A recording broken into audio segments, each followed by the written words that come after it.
नमस्कार दोस्तों, मैं विवेक एक बार फिर से अपने YouTube channel stock trading technique पर आपका हार्दिक स्वागत करता हूं। दोस्तों, आज भी एक तरीके से निफ्टी ने उड़ान भरी और जैसा कि सबको उम्मीद थी, रिजल्ट्स यूएस मार्केट के पॉजिटिव देखने को मिले हैं क्योंकि जो बर्डन जो है वो इंडिया के काफ़ी फेवर में है।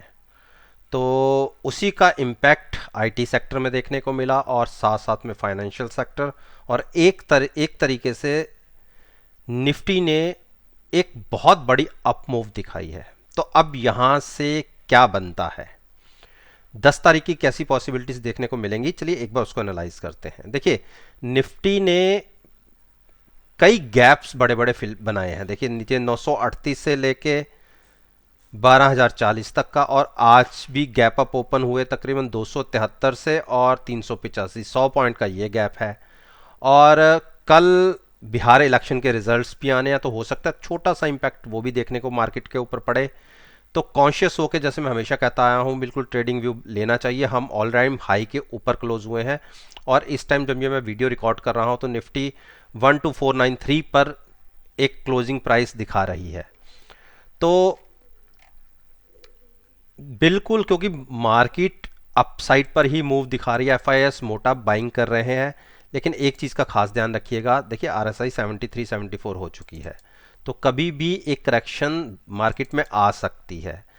और एमएसीटी तो बुलिश क्रॉसओवर दे ही चुका है। तो किसी ने अगर बाइंग में बैठना है तो बिल्कुल बैठिए, 12310 का स्टॉप लॉस लेके बाइंग में ही रहिए। शॉर्ट अभी बिल्कुल मत सोचिए, शॉर्ट की भी पॉसिबिलिटी कम दिखती है। अब हम बात कर लेते हैं निफ्टी बैंक की। देखिए, निफ्टी बैंक ने भी एक बिल्कुल, जैसे कहते हैं कि एक बड़ी उड़ान की तैयारी शुरू कर ही रखी है। और पिछले 5-6 दिन से आप मूव देखेंगे तो तकरीबन 3-4 हज़ार पॉइंट की मूव देखी जा चुकी है, तकरीबन 4,000 पॉइंट की मूव देखी जा चुकी है। और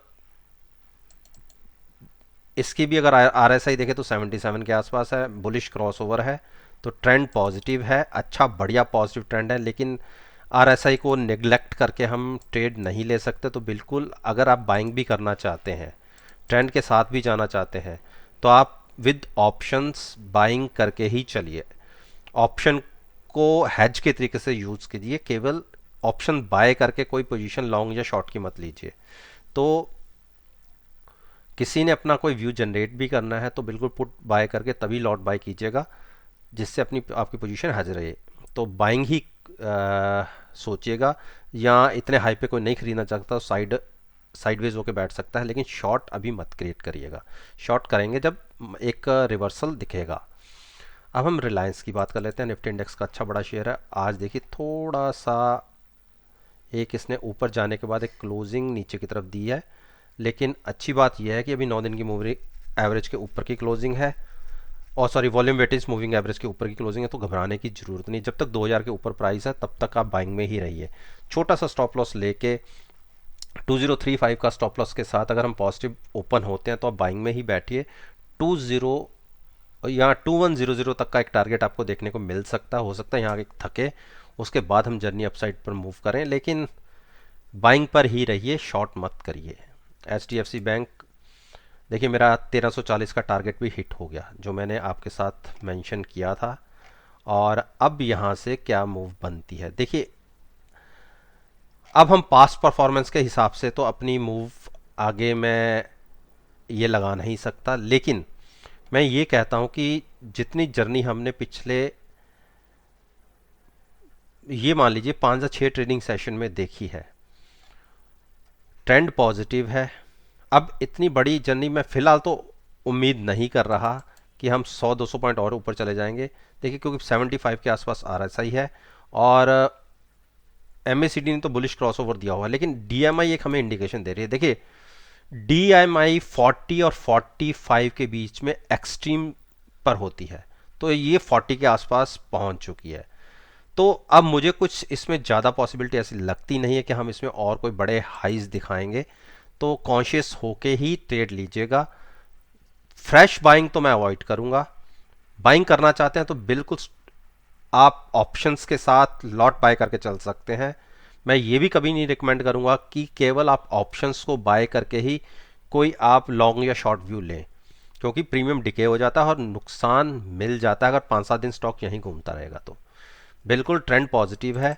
अगर आपने बाइंग भी करनी है तो क्लोजिंग आई है 1340, जो मेरा एक टारगेट प्राइस था। अगर हम कल इसके ऊपर ओपन होते हैं तो आप 1340 का स्टॉप लॉस लेके ही बाइंग करिएगा। अदरवाइज अगर 1340 के हम नीचे ट्रेड करना हमने शुरू किया तो 1290 के प्राइसेस फिर से बहुत तेजी से हम डाउन साइड पर देखेंगे। तो कॉन्शियस होके ही अपना ट्रेडिंग व्यू जनरेट कीजिएगा। बाइंग साइड पर अभी स्ट्रेंथ बनी हुई है। अब हम बात कर लेते हैं इंडस बैंक। इंडस बैंक ने देखिए मेरा 806 का टारगेट था, नियर अबाउट हम कहाँ पहुँच गए, 780 तक आ गए। तो 25 पॉइंट से अभी ये बचा हुआ है। तो हो सकता है कि कल की ओपनिंग ही हम 806 तक के हमें टारगेट दिखा दे। तो 806 के ऊपर मैं अपनी लॉन्ग पोजीशन से एग्जिट हो जाऊंगा, साइड होके बैठूंगा, लेकिन शॉर्ट भी क्रिएट नहीं करूंगा, क्योंकि अभी एक करेक्शन मुझे दिखेगी। जब वो प्राइस हमें फिर से नीचे के दिखेंगे तो हम वहां बाइंग करेंगे। लेकिन इतने लेवल के ऊपर जाके कंटिन्यूस एक तरफ की जैसे ऐसी रैली दिखती है तो उसमें कॉन्शियस होके ही ट्रेड लेना बनता है। तो 805 के आसपास जाके आप अपनी पोजीशन से लॉन्ग से निकल जाइएगा, लेकिन शॉर्ट भी नहीं बनानी, साइड होके बैठना है। हमें करेक्शन का वेट करना है और जब वो करेक्शन आएगी उस करेक्शन में भी हम पार्टिसिपेट करेंगे और नीचे जाके फिर बाइंग करेंगे। एच डी एफ सी का मेरा 2198 का टारगेट अचीव होता दिख रहा है। हमने आज जो हाई लगाया तकरीबन हम ये कह सकते हैं 2175 का, और मोस्ट प्रॉब्ली हम कल 2200 देख लें। तो बाइंग में ही रहना है इसमें, जबकि मेरी पोजीशन बिल्कुल इसके ऑपोजिट है। मैंने कॉल बाय करके लॉट सेल किया हुआ है, जिसमें मुझे हल्का स्लाइटली सा नुकसान है, लेकिन वो मेरी पोजीशन यहाँ पे थी जब ये यहाँ पे एक डिप दिखाई थी एच डी एफ सी ने। तो उस केस वहाँ पर मैंने ये पोजीशन बनाई थी, लेकिन उसके बिल्कुल रिवर्स चली गई। तो कोई बात नहीं, आरएसआई इसका भी ओवरबॉट होने वाला है, तो एक करेक्शन की उम्मीद इसमें भी की जा सकती है। तो उसी करेक्शन के लिए ही मैंने ये ट्रेड लिया था। तो कोटक महिंद्रा बैंक फिर से एक जंप हाई साइड पर, इसमें भी एक बड़ी करेक्शन की उम्मीद बनती है, लेकिन वो कब शुरू होगी वो देखने वाली बात है। 80 के आसपास आरएसआई है जो हाईली ओवरबॉट हो चुका है, और एडीएक्स भी 40 के आसपास है। तो एक करेक्शन बिल्कुल उम्मीद कर सकते हैं, और मेरे हिसाब से तो हमें यहीं से करेक्शन दिखनी चाहिए। 1750 की अगर आप या 1700 की कॉल लेके लॉट सेल भी करना चाहें तो भी आप इस तरीके से एक पोजीशन क्रिएट कर सकते हैं। मिनिमम रिस्क होगा, मैक्सिमम रिवॉर्ड होगा, क्योंकि आरएसआई बहुत ओवरबॉट हो चुकी है। उस हिसाब से मैं एक करेक्शन की उम्मीद मान के चल रहा हूँ। आईसीआईसीआई बैंक हायर साइड की क्लोजिंग और बहुत बड़ी मूव दिखाई है आईसीआईसीआई बैंक ने। तो स्ट्रेंथ पॉजिटिव है, नो डाउट, बाइंग करके चल सकते हैं, लेकिन कॉन्शियस होके स्ट्रिक्ट स्टॉप लॉस के साथ ही बाइंग में रहिए। शॉर्ट सोचेंगे 415 के नीचे जाके, जिसकी उम्मीद अभी कम लग रही है। एक्सिस बैंक ने भी अब 570 के प्राइसेस आज दिखा दिए, और देखिए ये 613 का मेरा एक टारगेट है। देखते हैं वो कल पूरा होता है या परसों पूरा होता है। तो एक ये गैप बना हुआ है 594 के आसपास का और 613 तक। हो सकता है कि ये गैप हमें अगले 1 या 2 दिन में फुलफिल होता दिखे, तो आप बाइंग पर ही फोकस कीजिए, लेकिन विद हैजिंग। मैं फिर खास करके अपने मेरे वर्ड्स पे ध्यान दीजिएगा, मैं विद हैजिंग की बात कर रहा हूँ, क्योंकि ऑल टाइम हाई के पास जाके करेक्शन भी फिर उसी हिसाब से ही मार्केट में देखने को मिलते हैं। तो बाइंग में रहिए, अभी शॉर्ट मत सोचिए, शॉर्ट सोचेंगे नीचे 410 के नीचे जाके। एसबीआई ने देखिए आज वो मूव नहीं दिखाई जिसकी उम्मीद थी। हाई तक गए 222 तक, और क्लोजिंग आई है 220 की, 220.50 की। लेकिन एक अच्छी बात रही, इसने 219 के ऊपर की क्लोजिंग दी है, जिसकी मैं काफ़ी दिनों से वेट कर रहा था। अब हमारी रेंज ऊपर की खुल जाती है 231 की।